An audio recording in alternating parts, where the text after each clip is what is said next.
శ్రీవారి బ్రహ్మోత్సవాలలో 5వ రోజు గరుడ వాహనం. స్వామివారి ప్రధాన వాహనం గరుత్మంతుడు. అందుకే గరుత్మంతుని పెరియ తిరువాడి అంటారు. అంటే ప్రధాన భక్తుడు లేదా ప్రథమ భక్తుడు అని అర్థం. 5వ రోజు రాత్రి జరిగే ఈ సేవకు ఒక ప్రత్యేకత ఉంది. ఏడాదిలో అన్ని రోజులు ద్రోబేరానికి అలంకరించే మకర కంటి, లక్ష్మీహారం, సహస్రనామ మాలలను గరుడ వాహన సేవ రోజున మాత్రం ఉత్సవమూర్తి మలయప్ప స్వామికి అలంకరింపచేస్తారు.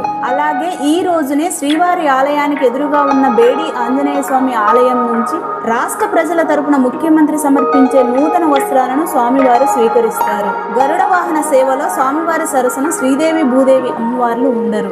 ఆ రోజు ఉదయం హనుమద్వాహన సేవ జరుగుతుంది. హనుమంతుడు శ్రీరామునికి నమ్మిన బంటు. త్రేతాయుగంలో తనకు అపార సేవలు అందించిన హనుమంతుడు తాను ఎప్పుడూ మదిలో ఉంచుకుంటానంటూ ఆ బంటుకు మళ్లీ తన సేవా భాగ్యం కలిగించే దివ్య దృశ్యం ఇది. శ్రీరాముడు సాక్షాత్ ఆ శ్రీ మహావిష్ణువు స్వరూపమేనని భక్తులకు స్వామి తెలియచేసే మధుర సన్నివేశం ఇది. ఈ రోజు తిరుమలలో ఇసుక వేస్తే రాలనంత జనం ఉంటారు. దేవదేవుడు గరుడ వాహన సేవలో కన్నుల విందుగా ఉంటారు. శ్రీవారు నేల మీద కాకుండా ఆకాశ మార్గాన గోవింద నామస్మరణల మధ్య ఊరేగుతున్నాడా అన్నట్టు ఉంటుంది.